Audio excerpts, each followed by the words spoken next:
আল্লাহ বলেন, স্মরণ করো তোমরা ওই দিনের কথা যখন হাকিম লুকমান তার ছেলেকে উদ্দেশ্য করে নসিহত করছিলেন। হাকিম লুকমানের এই কথাটা আল্লাহর কাছে এতটাই ভালো লাগছিল, ছেলেকে নসিহত করাটা। মহান মাওলাই করিম কুরআনুল করিমের আয়াত বানায় নাজিল করে দিয়েছেন, কিয়ামত পর্যন্ত যেন আমরা শিক্ষা নিতে পারি। একজন পিতা হিসেবে সন্তান জন্ম দেওয়াই দায়িত্ব শেষ না। একজন পিতা হিসেবে সন্তানকে শুধু ভাত আর কাপড় দেওয়াই দায়িত্ব শেষ না। একজন পিতা হিসেবে সন্তানকে শুধু প্রতিষ্ঠানে ভর্তি করাই দায়িত্ব শেষ না।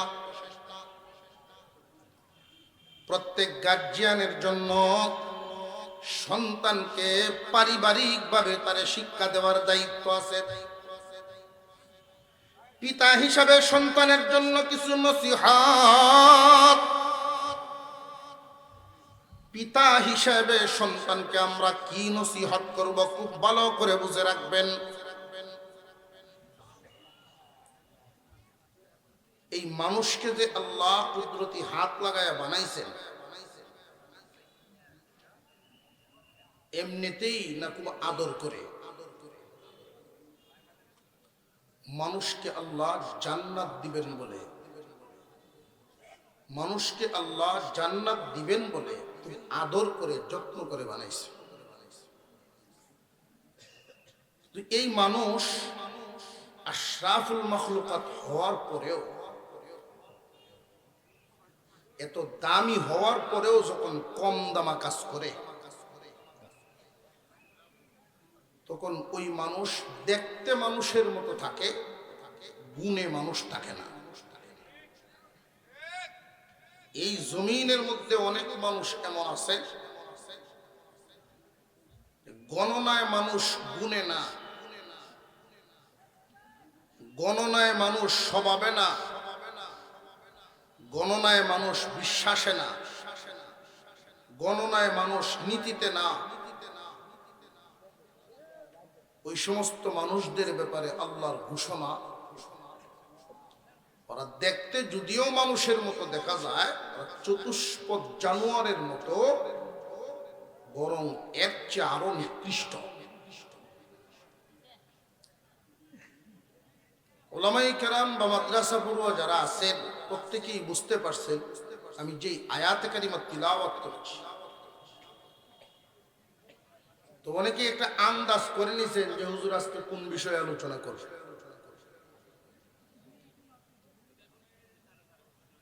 একই আয়াতের আলোচনা একই মঞ্চে চারজন আলেমের জবান থেকে আমিও শুনছি, চার রকম হয়েছে।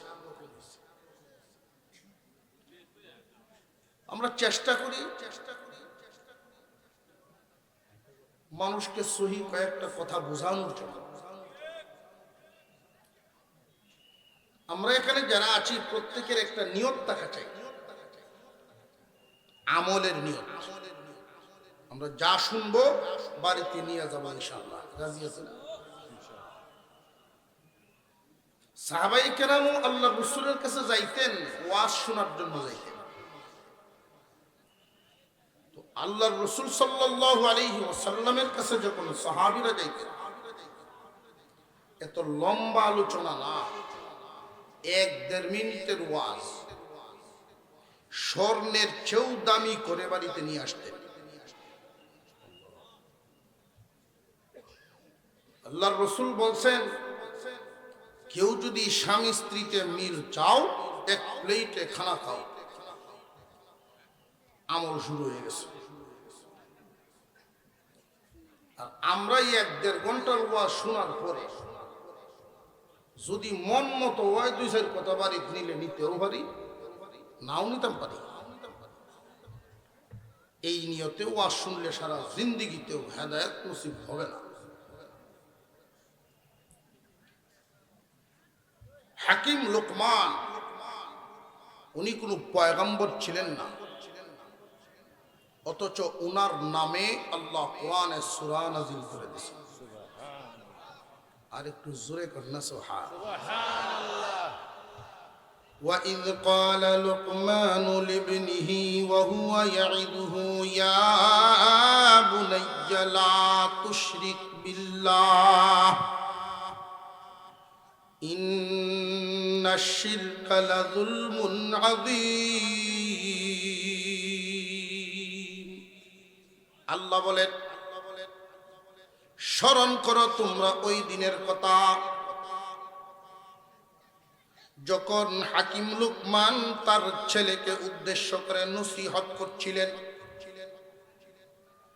হাকিম লুকমানের এই কথাটা আল্লাহর কাছে এতটাই ভালো লাগছিল, ছেলেকে নসিহত করাটা। মহান মাওলাই করিম কুরআনুল করিমের আয়াত বানায় নাজিল করে দিয়েছেন, কিয়ামত পর্যন্ত যেন আমরা শিক্ষা নিতে পারি। একজন পিতা হিসেবে সন্তান জন্ম দেওয়াই দায়িত্ব শেষ না। একজন পিতা হিসেবে সন্তানকে শুধু ভাত আর কাপড় দেওয়াই দায়িত্ব শেষ না। একজন পিতা হিসেবে সন্তানকে শুধু প্রতিষ্ঠানে ভর্তি করাই দায়িত্ব শেষ না। প্রত্যেক গার্জিয়ানের জন্য সন্তানকে পারিবারিকভাবে তার শিক্ষা দেওয়ার দায়িত্ব আছে। পিতা হিসাবে সন্তানের জন্য কিছু নসিহত, পিতা হিসাবে সন্তানকে আমরা কি নসিহত করব খুব ভালো করে বুঝে রাখবেন। আমরা এখানে যে বসলাম এটা একটা ক্ষেত, জমিন। আল্লাহর পয়গম্বর বলেন, দুনিয়া মাজরাআতুল আখিরাহ। এই পৃথিবী আখিরাতের ক্ষেত স্বরূপ। আল্লাহর পয়গম্বর ক্ষেতের সাথে তুলনা দিলেন, কারণটা কি? খুব ভালো করে মনোযোগের সাথে কথাটা এটা মনে রাখবেন। এই জমিনে যদি ফসল ফলাইতে হয় মেহনতের দরকার আছে না নাই? আর যদি ঘাস ফলানো লাগে কোনো মেহনত লাগবো না, এমনি হইব? ঠিক তেমনি ভাবে আপনার সন্তান সুসন্তান হবে নাকি কুসন্তান হবে এটা সিদ্ধান্ত নিবেন। তারে যদি আপনি আদর্শবান বানাইতে চান, গুণী বানাইতে চান, তাহলে মেহনত করতে হইব। সন্তানের পিছনে যদি মেহনত করেন সন্তান থেকে আপনি ভালো কিছু ফল পাইবেন। আর যদি মনে করেন মেহনতের দরকার নাই, আমার ফলেরও দরকার নাই, হালতের উপরে ছাড়েন, একটা কুসন্তানে পরিণত হয়ে যাইব। হাকিম লুকমান ওনার সন্তানকে যে নসিহত করেছিলেন, আল্লাহ পাক রব্বুল আলামিন এই কথাটাই আমার তিলাওয়াতকৃত আয়াতে উল্লেখ করেন। তো আমি এখানে একটা প্রশ্ন করি আপনাদেরকে, হাকিম লুকমানের যে ছেলে,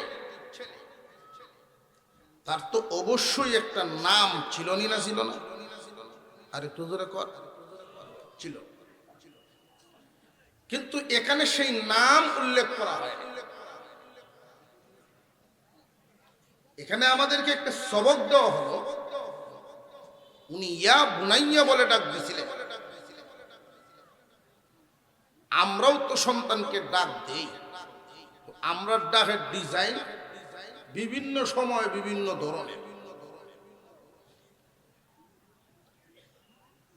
বর্তমান সময়ে পিতার ব্যবহারে, মাতা পিতার আচরণের কারণে তাদের অজান্তেই অনেক সন্তান খিটখিটে মেজাজ এবং বেয়াদবে পরিণত হয়।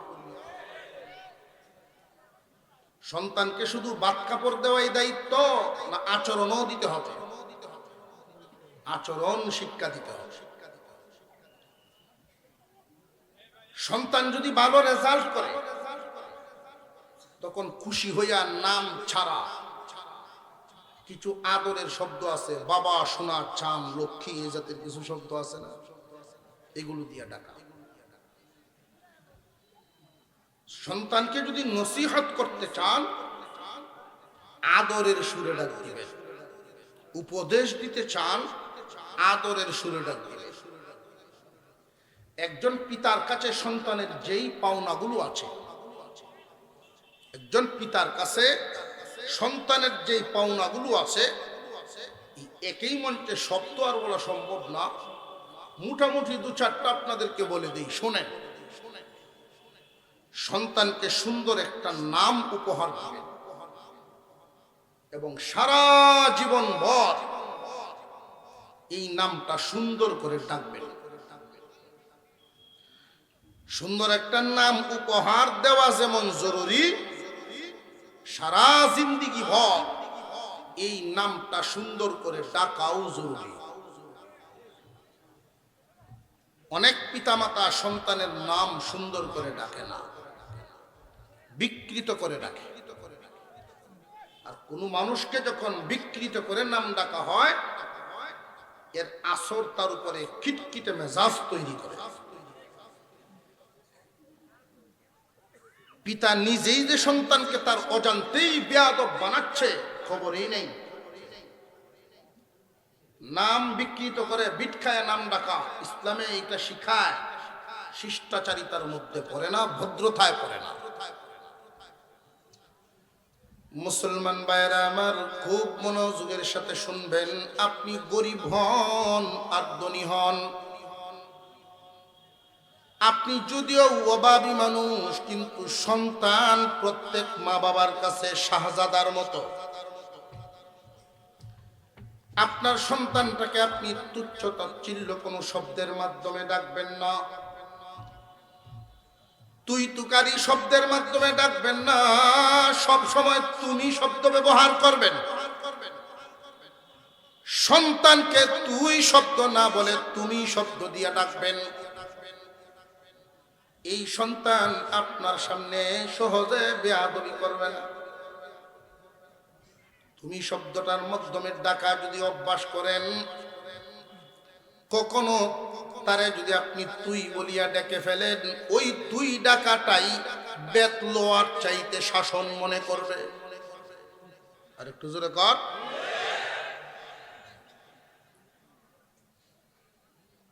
সন্তানকে সুন্দর একটা নাম দেওয়া জরুরি। এই নামটা সারা জীবন ভর সুন্দর করে ডাকাও। সন্তানকে তুমি বলে সম্বোধন করবেন, মনে থাকবনি। সন্তানের সামনে কখনোই মিথ্যা বলবেন না। মা বাবা নিজের অজান্তে নিজের হাতে ধরে ধরে সন্তানকে বেয়াদব বানাইতেছে, খবরই নেই। বিছানায় শুয়ে শুয়ে বন্ধুর সাথে কথা বলতেছে। 5 বছর বা 6 বছরের বাচ্চাটা বাবার পাশে দাঁড়ায় রয়েছে, মোবাইলে কথা কয়। বন্ধু যদি জায়গায় কই আসস, কয় আমি বাজারও। বিছনাথ শুইয়া কয় গুনানো। এই 5 বা 6 বছরের বাচ্চা বাপের কথা শুনে সে চিন্তা করতেছে, বাবা বিছনাথ কয় বাজারও, কথা মনে হয় এমনি কোয়া লাগে। মিথ্যা শিখাইল না, শিখাইল না, মিথ্যা শিখায় দিলে। সন্তানের সামনে কখনো মিথ্যা বলবেন না, অশ্লীল শব্দ বলবেন না। সন্তানের সামনে এমন কোনো কাজ করবেন না, সন্তানের সামনে এমন কাজ করবেন না যেটা ইসলামেও নিষেধ, সামাজিকভাবেও লজ্জাকর।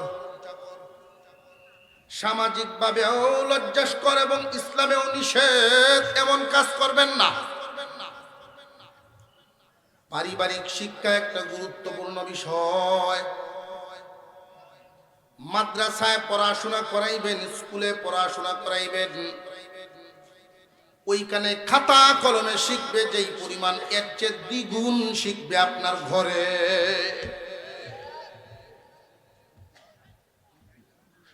সন্তানকে আমরা কিভাবে লালন পালন করবো, এই কথাটা ভুলে গেছি, এটা ভাবি না।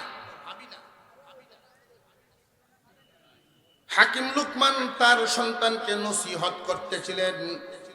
ঐতিহাসিকগণ বলেন হাকিম লুকমান উনার সন্তানকে উনার সারা জীবনে ৬,০০০-এরও বেশি নসিহত করেছিলেন। সন্তানকে ৬,০০০-এরও বেশি নসিহত করেছিলেন। সবগুলো তো আর একসাথে জমা করা সম্ভব না। এই ৬,০০০ নসিহতের সার নির্যাস মুহাক্কিক উলামায়ে কেরাম এই ৬,০০০ নসিহতের সার নির্যাস ৪ কথার মধ্যে আনছেন। একজন পিতা তার সন্তানকে যেন নসিহত গুলো জীবনে করতে পারে, পিতা হিসাবে ৪টা কথা মনে রাখবেন এবং সন্তানকে এই নসিহত গুলো করবেন। হাকিম লুকমান যেই ৬,০০০ নসিহত করেছিলেন এর সার নির্যাস ৪টা নসিহত। ইহফাজ আরবাআন ফি আরবাঈন, রে বাবা ৪ বস্তুকে ৪ জায়গায় হেফাজত করবা। সন্তানকে যদি বাবায় নসিহত করে আদরের সুরে ডাক দিবেন, খুব রাগান্বিত সুরে না, নসিহত করার সময় আদরের সুরে ডাকবেন। ইহফাজ আরবাআন ফি আরবাঈন, ৪ জায়গায় ৪ বস্তুর হেফাজত করবারে বাবা। ১ নাম্বার ইহফাজ আইনাইকা ফি বুয়ুতিন নাস, চোখের হেফাজত করবা বাবা। বুয়ুতিন নাস, মানুষের বাড়িতে। বহু আগের কথা, কিন্তু এটা এই জামানার না। হাকিম লুকমান মানুষের বাড়ির কথা বললেন কেন? রাস্তায় মহিলা, বাজারে মহিলা আছে না নাই? আরো জোরে কর। বরং বর্তমান সময়ে দেখা যায় বাড়িতে যেই পরিমাণ নারী, রাস্তায় এর চেয়ে বেশি।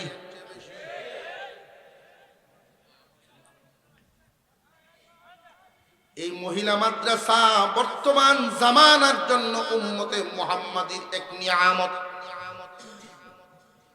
উম্মতে মুহাম্মাদির জন্য এই মহিলা মাদ্রাসাগুলো এক নিয়ামত। কেন নিয়ামত? খুব ভালো করে বুঝেন। অটোমেটিকলি যেই শিক্ষা ব্যবস্থা আমাদের সামনে তুলে ধরা হয়েছে,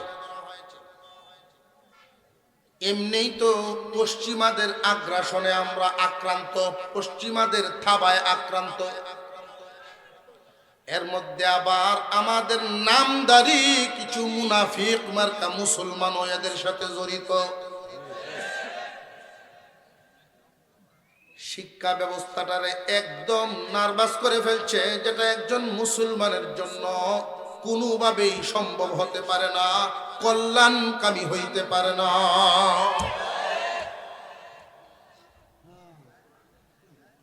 হাকিম লুকমান যে বলছিলেন বাবা চোখের হেফাজত করবা মানুষের বাড়িতে, তৎকালীন জামানায় কোন নারীদেরকে রাস্তায় বাজারে পাওয়া যাইত না, মহিলারা বাড়িতেই থাকতেন। রে আমার সন্তান, কলিজার টুকরা, তুমি যদি কারোর বাড়িতে যাও এই অবস্থায় চোখের বড় হেফাজত করবা। কেন জানোনি? তুমি যদি কারোর দিকে চোখ তুলে তাকাও তোমার গুনাহও হবে, ওদের কাছে তোমার ওজনও কমবে। গুনাহ তো হবেই দুনিয়াদারির ক্ষেত্রে। যেই ছেলেটা বারবার নারীদের দিকে তাকাবে, মহিলারা মানসিকভাবে তারে পাতলা মানবে। আরো জোরে কর। সম্মান দিয়া দেখবে না, সম্মানের চোখে দেখবে না, ওজনী ভাবে দেখবে না। হাকিম লুকমান বলেন বাবা আমার, মানুষের বাড়িতে চোখের হেফাজত করবা। কিন্তু এই জামানার জন্য শুধু মানুষের বাড়িতে নয়, সন্তানকে নসিহত করার সময় বলবেন, রে বাবা, রাস্তায় বাজারে সর্বহালতে ভিন্ন নারীদের থেকে চোখের হেফাজত করবা। চোখ এমন একটা মারাত্মক, খুব ভালো করে বুঝেন, গুনাহ শুরুই হয় চোখের দৃষ্টির মাধ্যমে। আগে দেখে, এরপরে ভাবে, তারপরে শুরু করে। চোখের গুনাহটা খুব মারাত্মক। আল্লাহ কোরআনে নিষেধ করে দিয়েছেন যে মুসলমান চোখের হেফাজত করো। একজন পিতা হিসাবে সন্তানকে এই নসিহত কেউ করছেন, এরকম কয়জন হওয়া যায়? 2 নাম্বার, ইহফাজ লিসানাকা ফি মাজালাসাতিন নাস। মানুষের মজলিসে যখন যাও, জিহ্বার হেফাজত করবা। হাকিম লুকমান তার ছেলেকে নসিহত করেন। 6000 নসিহতের মধ্যে এই 4টা হলো সার নির্যাস। 1 নাম্বার দিলেন চোখের হেফাজত। এখন বলতেছেন জিহ্বার হেফাজত করবা, জিহ্বার হেফাজত। এই জিহ্বার হেফাজতের ব্যাপারে আপনার আমার পয়গম্বর ওই কথাই বলেন, যার জবান এবং লজ্জাস্থানের জিম্মাদারি নিবে, যে আমার মায়ের উম্মত, কেউ যদি জবান এবং লজ্জাস্থানের, মুখের এবং লজ্জাস্থানের জিম্মাদারি নিবার পারো, আমি তোমার জিম্মাদারি নিব। তুমি যদি এই 2 অঙ্গকে গুনার কাছ থেকে বাঁচাইতে পারো, আমি তোমাকে জান্নাতে নেওয়ার জিম্মাদারি গ্রহণ করলাম। হাকিম লুকমান বলেন, রে আমার কলিজার টুকরা সন্তান, মানুষের মজলিসে গেলে জিহ্বার হেফাজত করবা কেমনে জানোনি? 10-12 জন 5-7 জন এক জায়গায় বসা আছে, ওইখানে গিয়েই তুমি বক্তব্য শুরু করবা না। আগে গিয়ে ওখানে বসো, কোন ধরনের আলোচনা হচ্ছে আগে শুনো। যদি দেখো কারোর ব্যাপারে সমালোচনা হচ্ছে, সুজা আস্তাগফিরুল্লাহ পরে, মনে মনে আস্তাগফিরুল্লাহ পরে এখান থেকে উঠে চলে আসো। ওইখানে যদি কারোর ব্যাপারে গীবত হয়, বসবা না, সেখান থেকে চলে আসো। আর যদি ইলমি আলোচনা হয়, তাহলে মনোযোগ। যদি প্রয়োজন দেখা দেয় কথা বলার, এমন কথা বলবা যেই কথায় কোনো দূষণীয় থাকবে না। জিহ্বার বড় হেফাজত করবা। 3 নাম্বার, ইহফাজ মিরদাতাকা আলা মাইদাতিন। 4 নাম্বার, পেটের হেফাজত করবা দস্তরখানের সামনে। পেটের হেফাজত দস্তরখানের সামনে। সুরত হলো সামনে খানা আসলেই খাওয়া শুরু করো না, তাহকিক করা। কোত্থেকে আসলো, হালাল না হারাম, চিন্তা ভাবনা করে খাওয়া শুরু করলা। যখন খাইলা, এমন ভাবে খাওয়ান না গলা পর্যন্ত বরণ। বাবা হিসাবে সন্তানকে নসিহত করা 3 নাম্বার গেল। 4 নাম্বার, ইহফাজ কলবাকা ফিস সালাহ। নামাজে দিলের হেফাজত করো।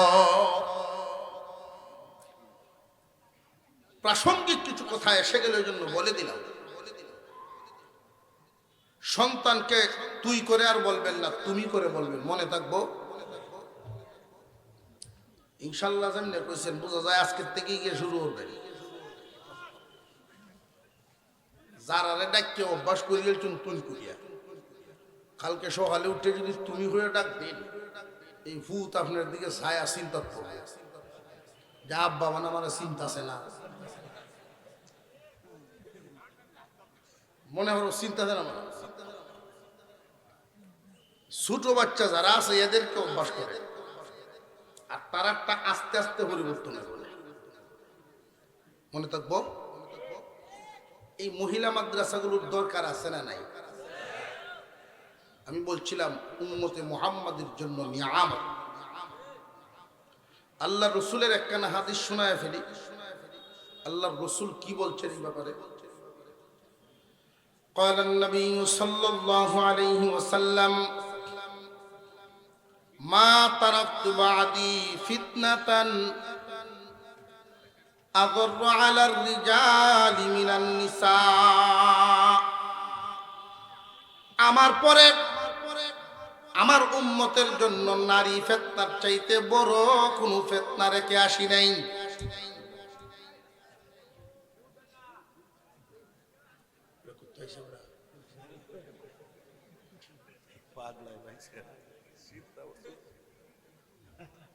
বহু ধরনের লোক আছে,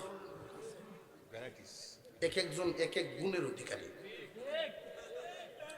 এজন্য একসাথে যখন জন্মে যায় সব গুণী লোক, সব গুণ একসাথে ওই একটা শক্তিশালী গুণে পরিণত হয়।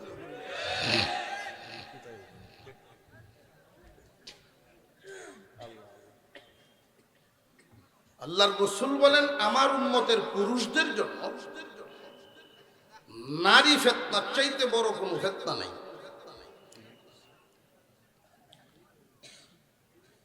অথচ আমরা এখানে যারা আছি প্রত্যেকেই তো কোনো না কোনো নারীর সন্তান। এই দেশে যত আলেম ওলামা আছে তারা কি নারীর সন্তান না?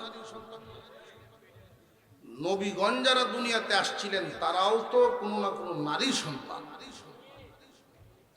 আল্লাহর রাসূল যে বললেন আমার উম্মতের জন্য নারীরা ফিতনা,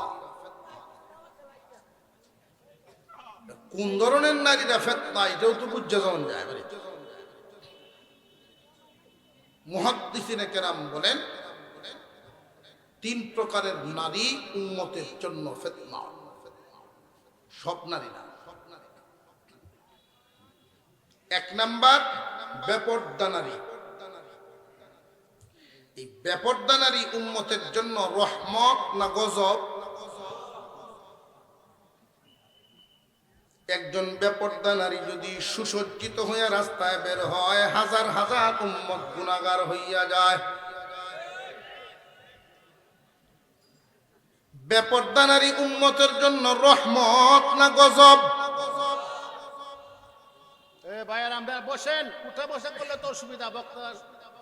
বেপরদা নারীরা, বেপরদা নারীদের অবস্থাটা খুব ভালো করে বুঝবেন। আপনার কোনো অসুবিধা হইতেছে? এই কথাগুলো কি প্রয়োজনীয় না?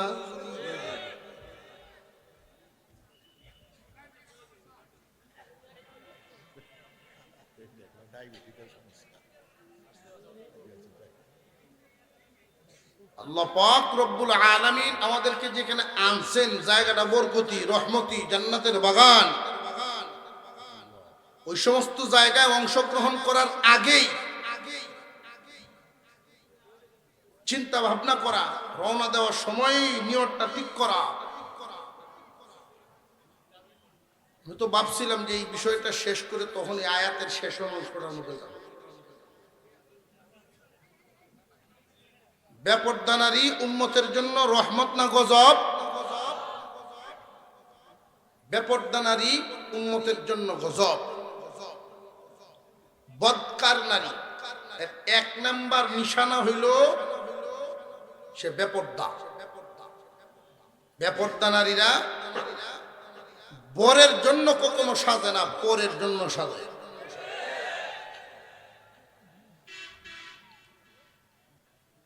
ফিতনাবাজ নারীর দুই নাম্বার লক্ষণ হইল ঝগড়াতে হয়, কাজে হুন্নি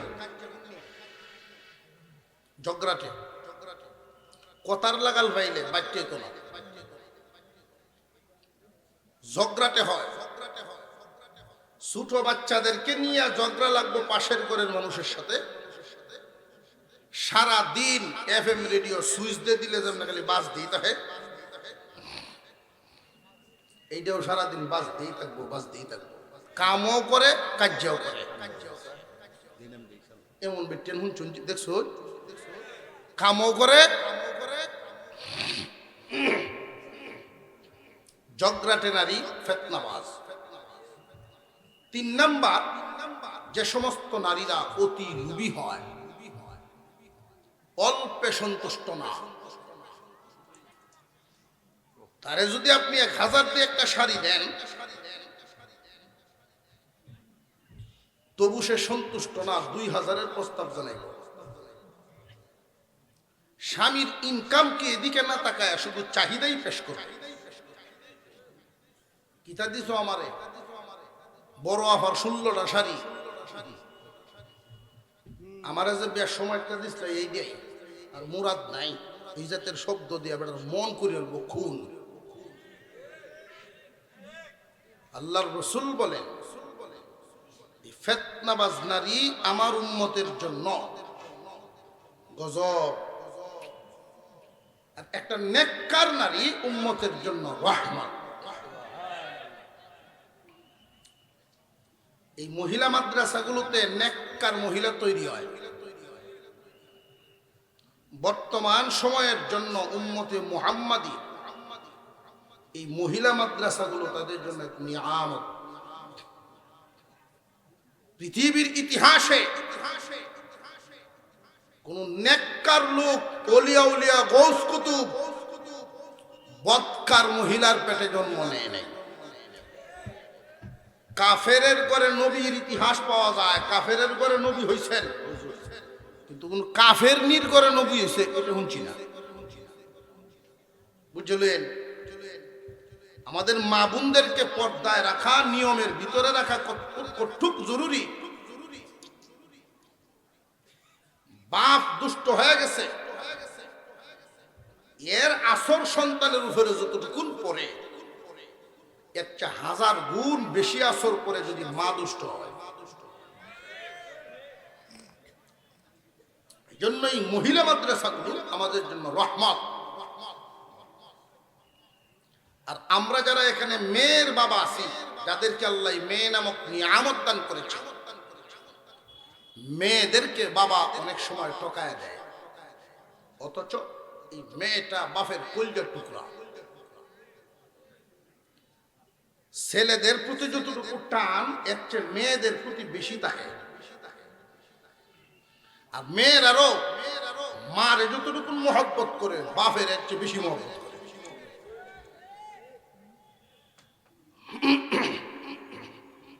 ছেলের নজর থাকে বাবার সম্পদে, মেয়েদের নজর থাকে বাপের চেহারায়। এজন্যই মেয়েদেরকে ঠকাবেন না, দ্বীনি শিক্ষাটা দিবেন আগে, দুনিয়াবি পড়াইবেন পরে।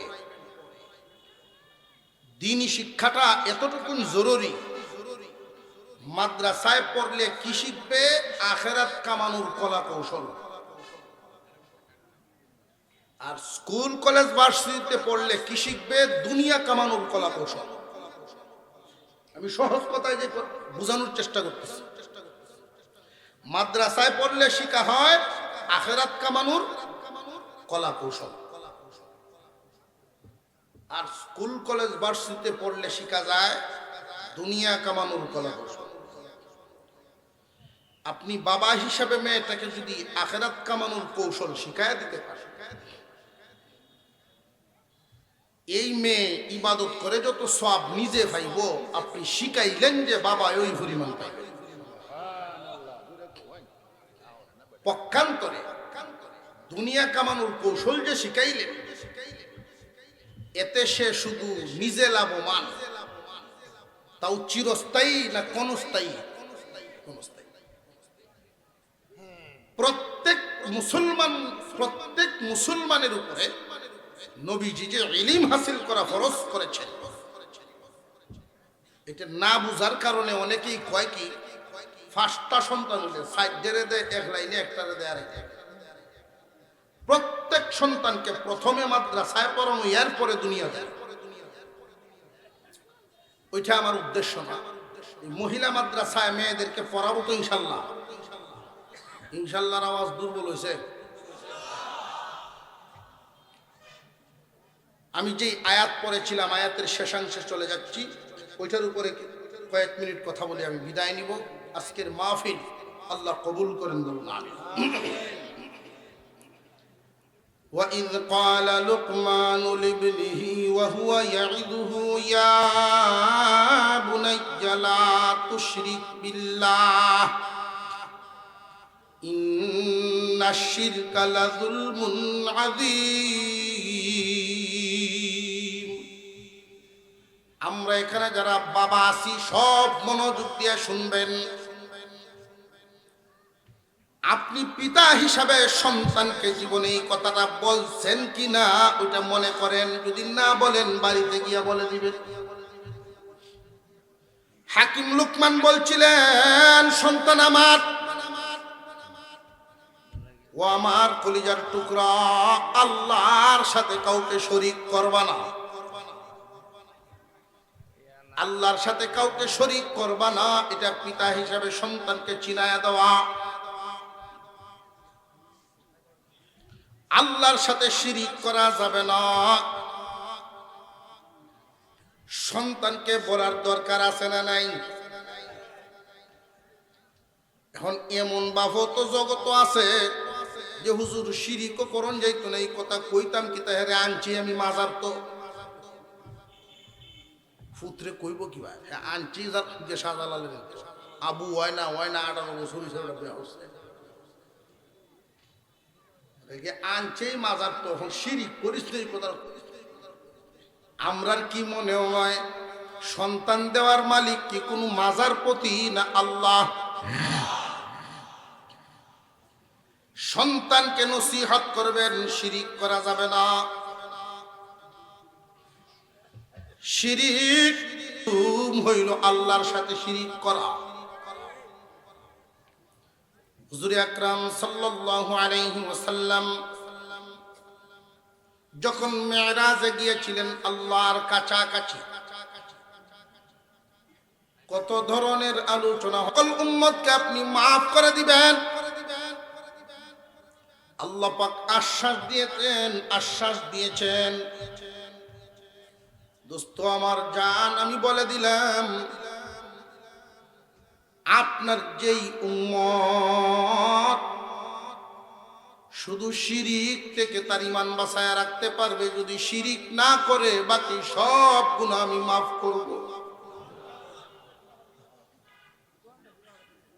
সমস্ত গুনাহ আমি মাফ করব, কিন্তু শিরিক যেন না করে।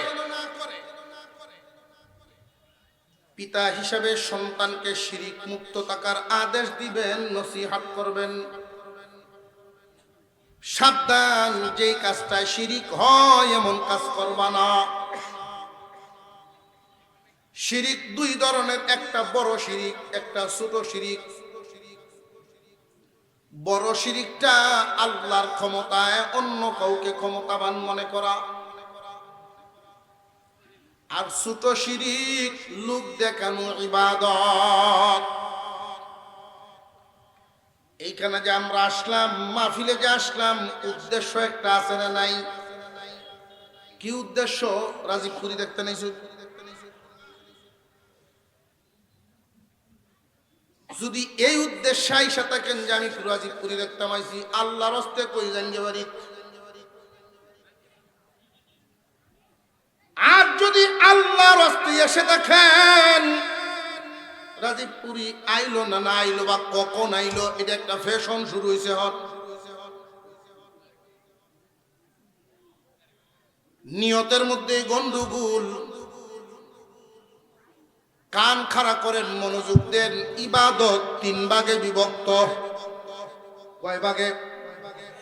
হয়তো শারীরিক, আর না হয় মালি, আর না হয় উভয়টা মিলে। হয়তো ইবাদত হবে শরীর দিয়া, না হয় হবে মাল দিয়া, আর না হয় দুটোটা দিয়া। খুব সাবধান, শরীর দ্বারা ইবাদতও শিরিক করা যাবে না, মালের ইবাদতও শিরিক করা যাবে না, দুটা মিলেও ইবাদতও শিরিক করা যাবে না। লোক দেখানো কিচ্ছু না, একমাত্র যা করব কার জন্য? ইয়্যাকা না'বুদু ওয়া ইয়্যাকা নাস্তাঈন। একমাত্র তোমারই ইবাদত করি এবং তোমার কাছেই সাহায্য কামনা করি। ইবাদত একমাত্র কার জন্য? জবান খুলে আওয়াজ দিয়ে কোন কার জন্য? যেই মানুষটা আল্লাহর সন্তুষ্টির জন্য মাহফিলে আসছেন, আল্লাহর সন্তুষ্টির জন্য, ঘর থেকে কদম বাড়ানোর সময়ই আল্লাহ রব্বুল আলামিন একজন ফেরেশতা ঘরের দরজায় পাঠাইছেন। আপনি যখন রওনা দিলেন ঘর থেকে মাহফিলে আসবেন, উদ্দেশ্য কি? যে আলেমদের নসিহত কোরআন হাদিস থেকে শুনবো। আমলের নিয়তে যখন রওনা দিলেন, একজন ফেরেশতা আপনার ঘরের দরজায় গেছে। পাঠাইছেন কে? আরো জোরে আওয়াজ, আরো জোরে কোন। আমি জানি না কার কার ঘরের সামনে আল্লাহ ফেরেশতা পাঠাইছেন। যারা নিয়ত সহি ফেরেশতাও পাইছেন। ফেরেশতার দায়িত্ব হলো আমার বান্দা যতটা কদম লাগায় মাহফিল পর্যন্ত যাবে, এই কদমগুলো গণনা করবে। প্রত্যেকটা কদমের বিনিময়ে 10টা করে নেকি দাও, 10টা গুনাহ মুছে দাও। যতক্ষণ পর্যন্ত আলেম উলামাদের এই মজলিসে বসে থাকবে, আলেম উলামাদের মজলিসে যতক্ষণ বসা থাকবে, ততক্ষণ বৃষ্টির মতো রহমত নাজিল হইবে।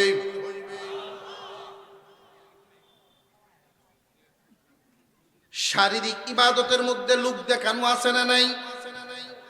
শরীর দ্বারা যত ইবাদত, নামাজ, রোজা, জিকির, তেলাওয়াত, ওইগুলোর মধ্যে লোক দেখানো পাওয়া যায়। উদাহরণস্বরূপ ইলেকশন যখন আসে, ইসলামের কথা বাসে। ইলেকশন যখন আসে দেখবেন নামাজও বাড়ে, টুপি মাথার দেলছে, 5 ওয়াক্ত নামাজ মাঝে 6 ওয়াক্ত ঘুরে লায়। 6 ওয়াক্ত হলো কেমনে? 6 ওয়াক্ত হইলো আপনাদের এই বৈরাটি গুরুস্থান বা গালাহাট আসরের নামাজ 15 মিনিট বেশ কম হইতে পারেনি না, পারে না। বিভিন্ন মসজিদে, এক ফারার মসজিদ জমাত পড়ছে, মুসল্লিয়ার কাছে দোয়া চাইছে। পার্শ্ববর্তী মসজিদে গিয়া দেখে জমাত আরম্ভ হয়েছে না, কার হইতাছে একামত দিব, তখন তো পড়ছে বিভিন্ন। যদি কই যে জমাত পড়িয়েছি, এরা মনে হয় সারা জীবন দেখছি না নামাজ পড়তে, বলে জমাত পড়িয়ে আসছে। আর এ হলো কারো এই কেমনে তারা তারা ঠেলা ঢিলি করে আমরা বাইরে বুড়ের লেগে, তুই অত নামাজ চিন্তা করস কে রে? বালা কাবির তো কারো হবা। ইলেকশন আইলে নামাজ 6 ওয়াক্ত পরে, আসলে কি এটা আল্লাহর নামাজ না বুড়ের? শিরিক, নিয়তে গন্ডগোল। এটা কি? আল্লাহ বলেন, দোস্ত আপনার উম্মতকে আমি জান্নাত দিব, যত গুনাই করুক আমি মাফ করব, যদি শিরিক মুক্ত থাকতে পারে। খুব আশ্চর্য লাগে আমার, আমরা হেসে হেসে শিরিক করি, হাসতে হাসতে শিরিক হয়ে যায়, খেয়ালেই নাই নিয়তটা এত দুর্বল বানায় ফেলি আমরা। আশ্চর্য লাগে মুসলমানের ইমানের হালত।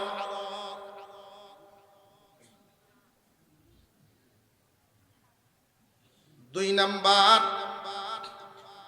এমন মানুষ আছে একটা আত্মীয় করছে, বেটা সব নামাজি যে বাড়িতে আত্মীয় করছে। মহিলা মাদ্রাসায় ছাত্রী পড়ে, বাপের মুখ দাড়ি নাই, এমন গার্জেন আছে না নাই? আছে। বাপ এখনো নামাজও ঠিক মতো ধরছে না, দাওয়ায়া নেয়।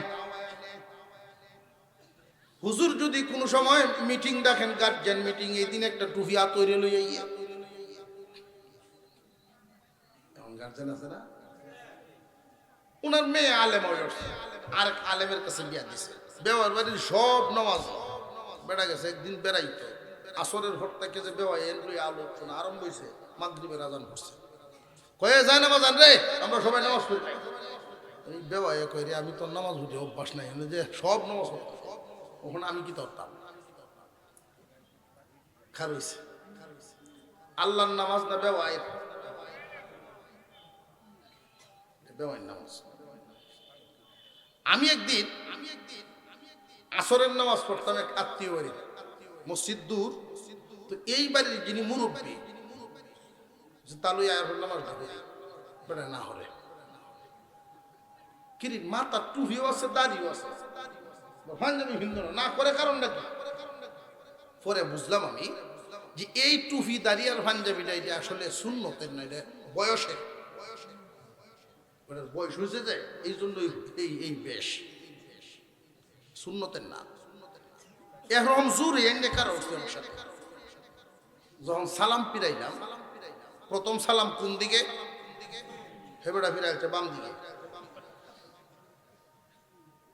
ফিরে আমার দিকে চাই আমি সবচেয়ে আশ্চর্য হইলাম জিন্দিগি কই কাটাইল আমি যখন সালাম ফিরাইছি আসসালামু আলাইকুম রহমতুল্লাহ বেটা ওয়ালাইকুম সালাম কই কাটাইল জীবন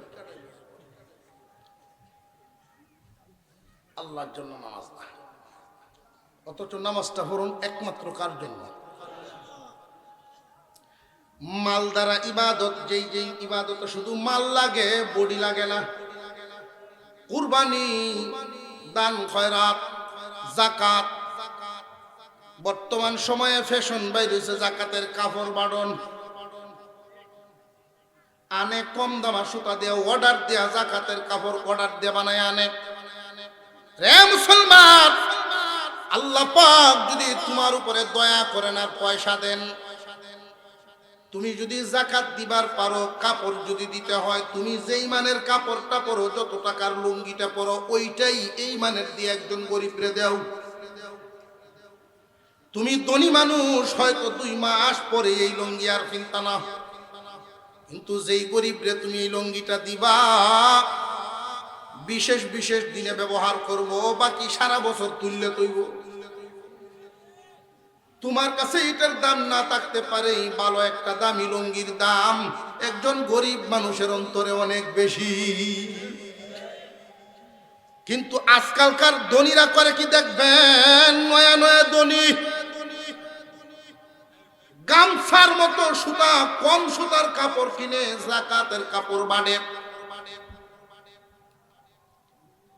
এই মানুষগুলোর ব্যাপারে আমি ভাবছি চিন্তা করে একটা হিসাব মিলাইছি আল্লাহর দয়া হইছে কোন আমলে তার কোন আমলে আল্লাহর দয়া লাগছে এই কারণে তারে আল্লাহ মাল দিছে সে মালে ধনী হইছে কিন্তু তার মনে এখনো গরিবই রয়ে গেছে